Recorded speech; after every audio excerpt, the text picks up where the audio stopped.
the implementation of GenAI agents. May I please invite the speakers onto the stage. Mr.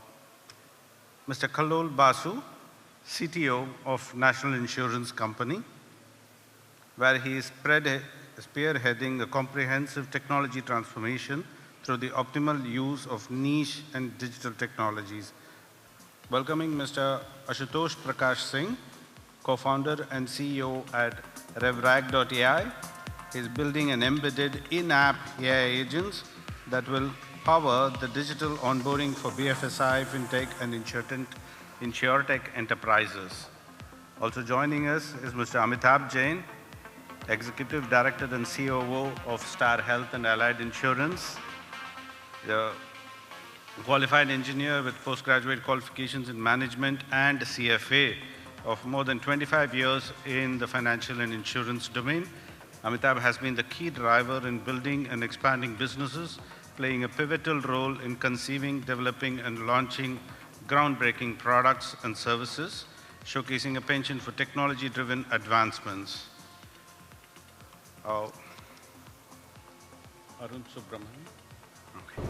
So welcome Mr. Arun Subramanian, the co-founder and CBO of Sharpsell.ai, India's largest AI-powered sales playbook automation platform. And finally, welcome our moderator, Mr. John Spence. So, thank you. Thank you for joining us, Mr. Kallol. Welcoming our moderator, Mr. John Spence, the Managing Director of Asian Capital Advisors, a firm specializing in strategic advisory services in Asia's insurance sector. Please give a big hand for our esteemed panel. Hand over to John. Continue. Thank you. Well, thank you, ladies and gentlemen. Very good to see you here. Would anyone like to move across to here? Because I can hardly see you at the back there. That's nice. And the photos are better here as well. Well, we've got a great topic here today on implementing GenAI for sales, onboarding, and customer service with AI agents. And keep a few questions. We might call for the audience for some questions on this as well as we go through. Arun, thank you for being here. I'm going to kick off with you, if you don't mind, and I'm going to focus on what are the quickest ways for revenue growth using GenAI and AI agents. Can you give us some examples, some use cases? Sure. So I think I'll focus specifically on how GenAI could potentially be used with sellers actually getting involved. So I'm not going to talk about, let's say, website-based online sales. But when you look at sellers, the question that comes in for us is, AI is expected to take over what sellers are doing. So how do you kind of help, use AI to help sellers around? And what we have realized is the biggest gap that sellers in the market face today is, in terms of understanding what the customers really want. And so broadly, the sellers are not from the same household as the buyer, which means that a lot of times people, especially folks who are selling insurance, are not able to relate to why somebody is really buying insurance. And, other than the, basic fact of protection, financial cover, et cetera, et cetera. So that's one part. And second is the kind of information that the customer has today and the kind of research that the customer does before walking in is quite high. And today, customers have a lot of information with them. Whether that's right or wrong is a different part, but customers, more often than not, walk in to a meeting or a discussion assuming they know a lot. And the role of a salesperson has gone from educating the customer and filling in the gaps to addressing specific questions or challenges. So as a seller, we see the role of seller as addressing specific questions that the customer may have and move the conversation from one part of the funnel to the next. And typically, insurance conversations never close in one go. Depending on the kind of product, depending on the kind of sale, you talk about anywhere between 3 to 7 meetings. So the way we look at this is you can't kind of convince somebody to make an investment or cut a check in one go. But given this knowledge, how are you able to use AI to move the conversation from one stage of the funnel to the next and moving on? And that's where we see AI agents coming in to kind of help sellers use AI to convince customer of those specific points. And the most important part is that the AI can't look like a substitute for the seller, because I should be in a position to use the AI in front of the customer without feeling ashamed to do so.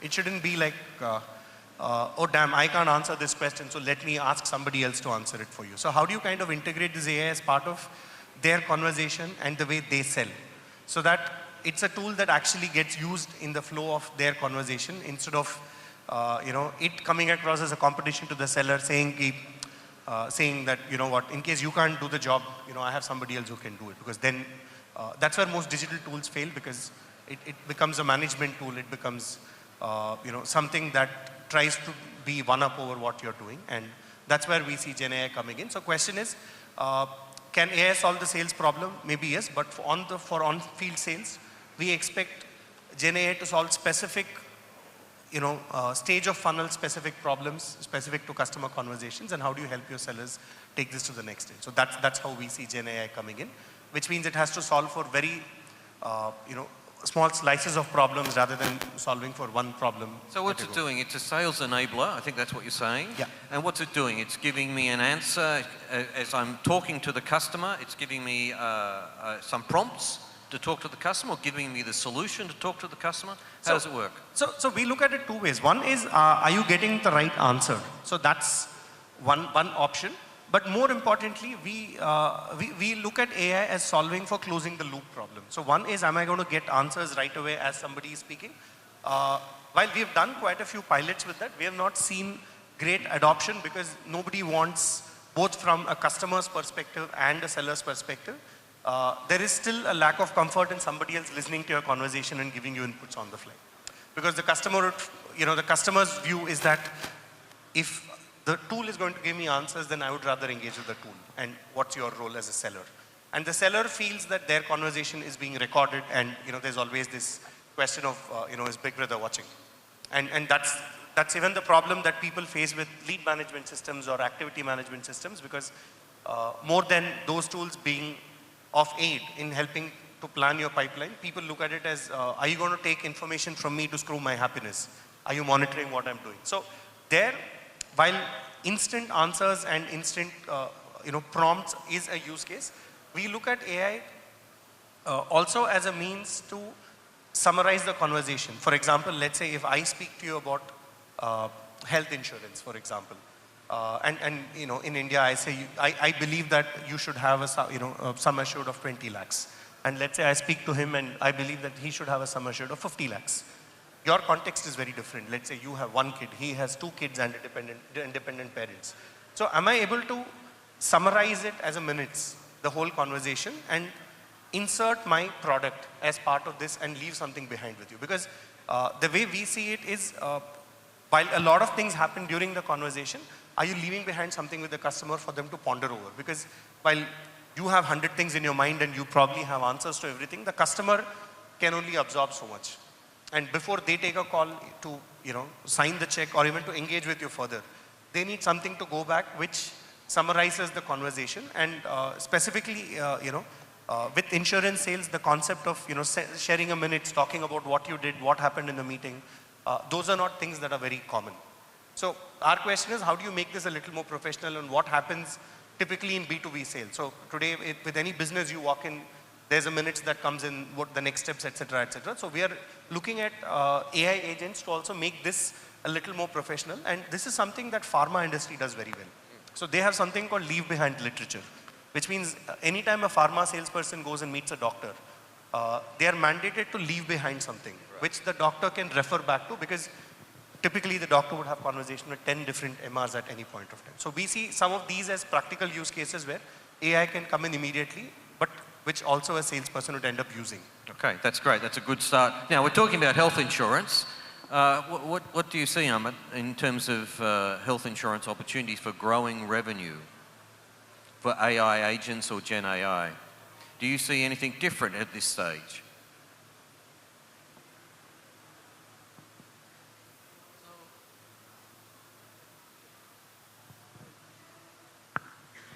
Yeah, so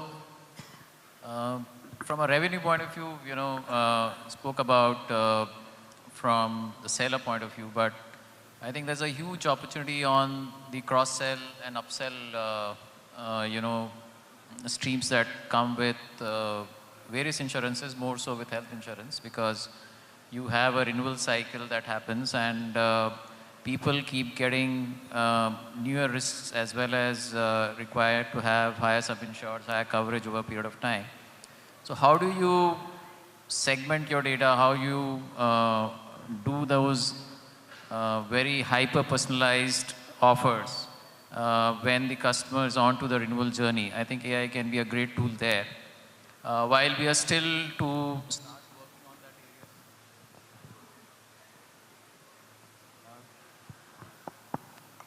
While we're still, to start working on that area, but initial work that we've done purely through some rule-based systems and ML solutions, we have seen the take-up rate doubling, from a pure play, simple attachment process. So I think that's one big area of opportunity. But I see AI more, when it comes to health insurance, as more of a huge service enabler, and which actually solves a lot of issues on underwriting claims and various areas linked to it. And that fundamentally improves your customer experience, which leads to better word of mouth and better sales thereon. So there's an indirect benefit as well. Indirect benefit. Okay, got it. Ashutosh, how do you see revenue growth opportunities, AI and AI agents? So I think very well put by both of them, and I think there is new sales for sure. And as we are in insurance industry, so there are POSPs that are there deployed, right? So there are relationship managers, POSPs, but there is, as Amitabh sir said, that customer support is also one of the key important factor that will help us improve the overall brand image and get more sales, right?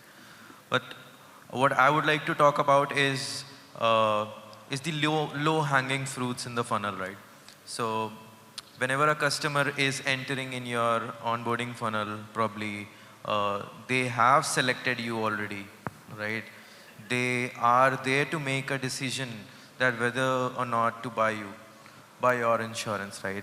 And if those customers are not being helped by AI, probably those are the most low-hanging fruits that can be converted, right? So I think onboarding is one of the key factor, and it's a gatekeeper AI that can basically add more value to the overall system behind as well. You can basically add a lot more detail while the customer is getting onboarded, get more data while that customer is getting onboarded, right? Now that we are at the voice AI cusp, right? And we have unlocked a very important key thing in AI. We all humans, our primary communication channel overall is voice, right? We don't write.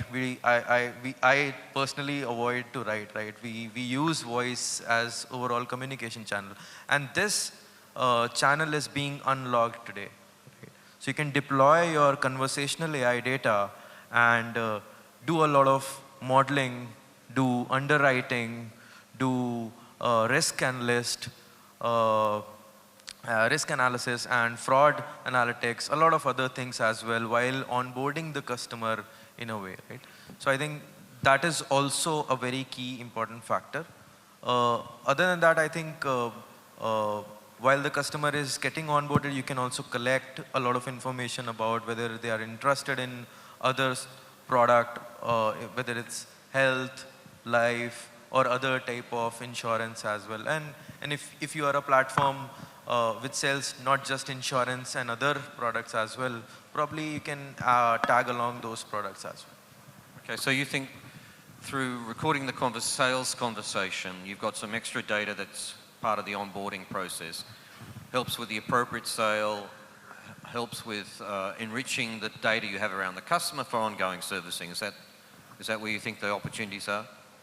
Absolutely. I think that's the key point, because see, we have agents which are on ground, but we also have our digital journeys which needs to be improved on a daily basis, and there are product managers being deployed who are regularly watching those funnels, trying to improve them, right? So and we have spent a lot of money to acquire that customer, to bring that customer to the funnel, right? So we can't basically let go of that customer is the point, right? And if this technology, the generative AI technology, voice AI, conversational AI, predictive AI, whatnot, right? Even if we want to use vision AI as well, we should use it to basically convert that particular customer, help that particular customer get into the funnel, get activated, and then help him whatever he wanted to do, right? Fantastic, thank you. Well, how does National Insurance see the opportunities to drive revenue with AI? I was just looking at the topic that implementing GenAI, that is the topic, right? So in national insurance or some of the public sector insurance companies in general, the advent of AI has been like starting from traditional narrow AI to Gen AI, and now we have started talking about agentic AI. But like honestly, I don't think that there are too many companies, insurance companies in India, who are able to like implement some scalable version of agentic AI yet. So most of us are at the experimentation stage still now. So in national insurance, there are a number of areas where we are considering AI. In motor claim processing, AI is kind of mainstream. So computer vision based and loss assessment is already happening for the last couple of years or so. Then comes one project, one very ambitious project that we had, that was implementation of GenAI for our conversational chatbot to improve the customer experience, more on a customer service focused chatbot. So that is in the final stages of implementation.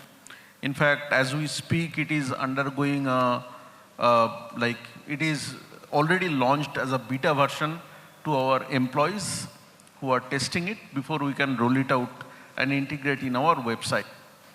So there are a number of use cases in AI in specific, like customer onboarding, fraud detection, then customer service I mentioned. Underwriting is another area where we have started doing we are considering a pilot for underwriting, and claim processing, as I mentioned. So I'm hearing are you saying across the panel there's, at this point, sort of limited revenue growth opportunities with AI? Was that National Insurance hasn't executed a strategy? How do I put this? So I think like Basuji said, it's like floodgates have opened over the last 1.5 years. And the most important phrase that I'm going to take from what he said is the scalable part. Because the problem with AI also is it's hyper easy to put up small prototypes that sound very wow, but that can never scale up. Because even when, I think, and if I may fathom a guess, one of the biggest challenges would be to open up customer data to AI.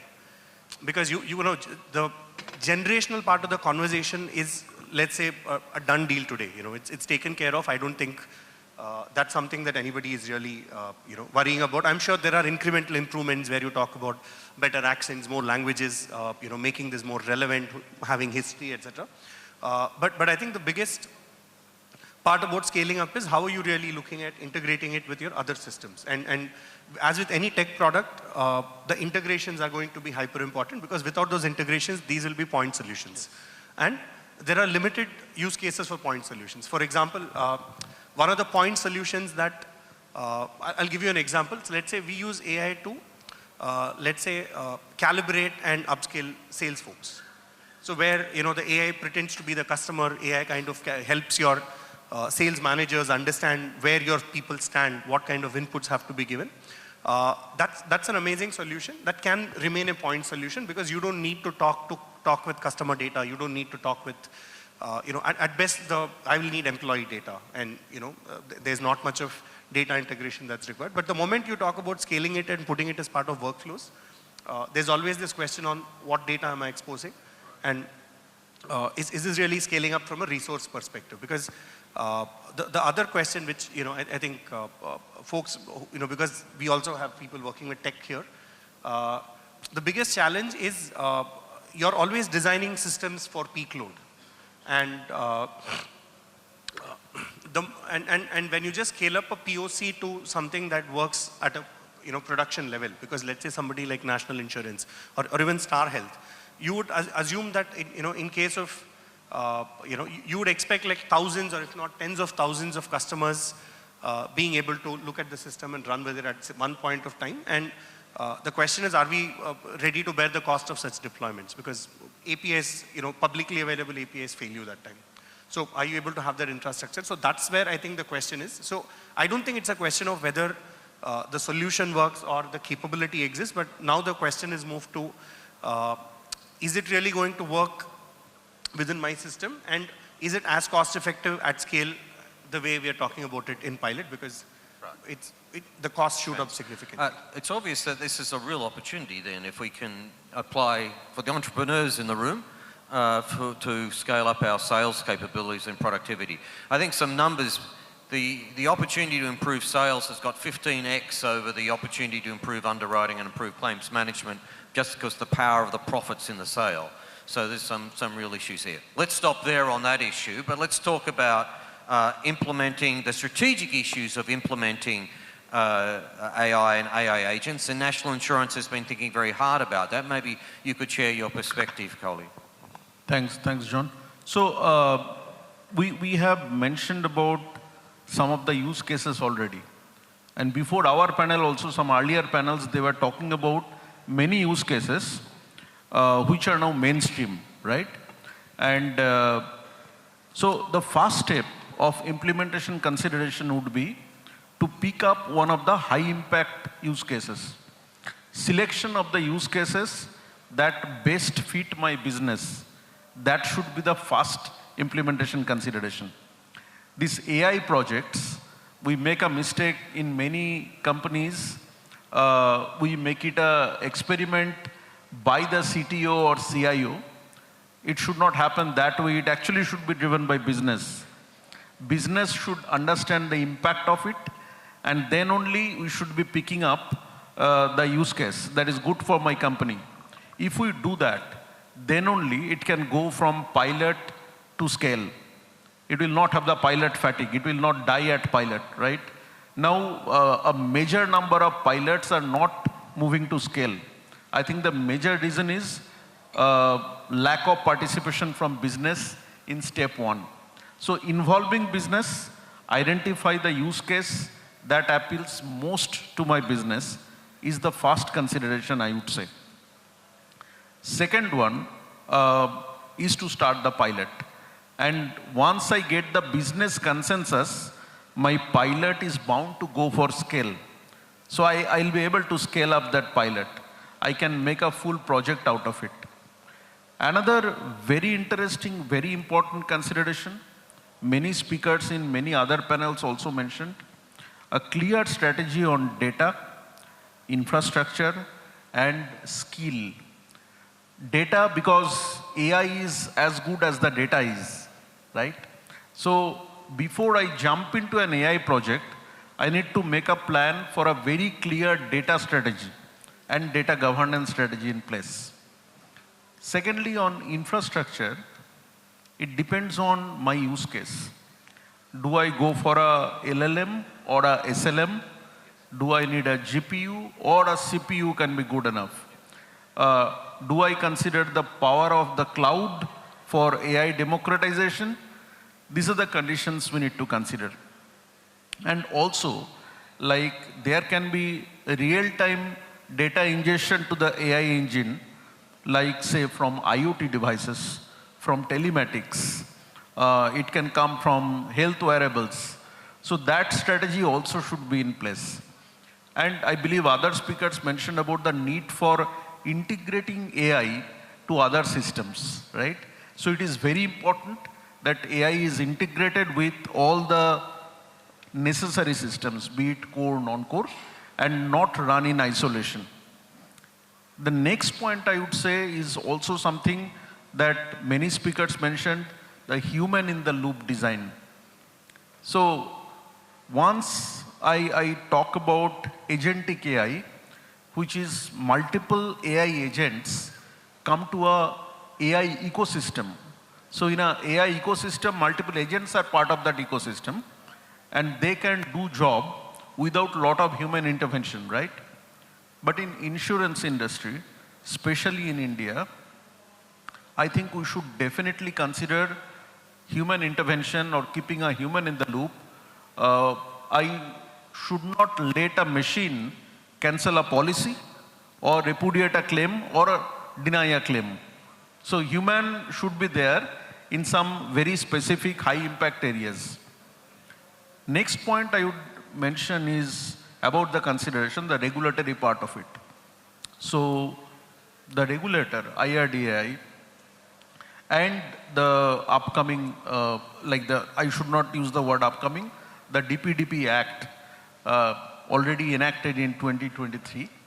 So how it impacts the AI implementation, we need to understand it very carefully, because a regulator expects something which is called explainability of the AI model, right? AI model can give a number of recommendations. I should be able to explain it to not only the regulator but the customer also, why the recommendation is like that. And bias is another part, right? So I train the AI specifically on a certain data set. I'm just taking an example that the AI model predicts ABC RTO has a very high probability of fraudulent claims. But that may not be the real case. So we need to consider the right data set, vast amount of data set to train the AI model. And first and foremost is security. So I'm sure like we'll be discussing in detail about AI security. When we started the digital journey, there was a buzz that digital is increasing my attack surface. So cyber security strategy need to be more robust. AI is making it even more robust, because here we are dealing with very sensitive data. So there are chances of data breaches. So how do I address that? These are the key considerations, John, I believe, which we should have in mind. Very comprehensive. Thank you very much for that. Thank you. Ashutosh, can I come to you to talk about, one of the key issues is ensuring sustainable productivity boosts with GenAI and AI agents. What are the key issues in design that ensure that ongoing productivity boost? I think, so we need to first understand that whenever I talk to any of my client, I try to set the expectation very correctly that AI is not a silver bullet, sir, right? It is not going to solve all your problems, right? It is AI and it has limitation of the tech as well. What we have seen is that majorly when an AI agents are being deployed on a large scalable manner or large systems, right? They tend to help you improve the productivity layer, as Arun was also telling, right? If an AI is helping a POSP to get trained, to get answers let's say there is a customer in Lucknow in UP in India, right, who wants to buy an insurance and want to compare certain insurances, right? Probably AI can help there and increase the sales perspective and is able to like train that agent as well at the same time, right? So I think these are the particular use cases that where agentic overall productivity boost in sales revenue use cases can be implemented. And at the same time, overall workforce productivity, as Arun was also saying, what we need to be very sure about is whatever we are implementing on the AI agents level, right? The data that is being implemented and given to the users or the agents, right, is vetted by humans, right, first of all, right, and is being divided into different set of things. Like what we do at RevRag is we have different type of knowledge bases as well. What we have done is for in-app AI agents, we have screen-based knowledge base, right? For calling-based agents, we have particular only knowledge bases which are like only done in a particular manner, right? So you have to understand how even productivity for AI agent is also being increased, right? Because that is the way to basically implement AI and make it scalable. Amitabh, you have a wonderful example of readmissions. Can you talk to that, reducing readmissions? Can you talk about the opportunity there? Yeah, so, for insurers, it's always, a tough battle between fair settlements of claims versus, customer experience. And of course, managing the provider community as well. So, one solution which has been a win-win for everyone is to how you can keep customers or patients out of the hospital post a procedure has happened. And that application on readmission management is something that we've implemented over the last 1 year with some good results. And this is basically an AI solution that helps take hypercare of patients who've undergone procedures against defined categories, which are, cardiac, ortho, respiratory, and stuff. And what it does is that the AI-based solution is able to, read through the condition, the post-operative care required, and offer very personalized, advice through not very expertise doctors and physicians, but through, care providers who can make sense of that information provided through AI and offer this advice as a way to keep them out of the hospital post that procedure. And what we've seen is more than 20% reduction in our readmission rates post 30 days. These are well-defined matrices as per the WHO, where you track these readmission rates, and that's a big win because patients are saved from post-hospitalization issues. They don't go back to the hospitals where they can have other infections and so on. For us, it means lesser cost. And of course, for providers also, this is one metric that they want to monitor and ensure that the quality of care that they're offering is also rewarded. So I think it's a win-win and it works very well. It's a great case study. 20% reduction in readmission rates, massive saving. Well done, well done.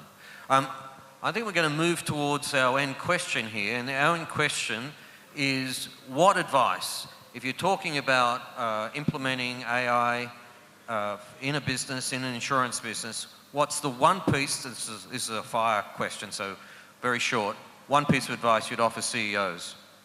So I think I'll refine this question a little more. I will talk about if somebody were to implementing AI in sales, what is that one advice that I would give? So one, the most important advice specifically in sales is to keep the seller at the center of any solution that you're implementing, because I think when you were talking about, taking the business in. So we had a similar case where, and this was about a year and a half ago, where ChatGPT was all over the place, and people are like, hey, why can't we have a ChatGPT for sales? And as a system, it worked great because it had all the information, you had RAGs, you could retrieve information, give it.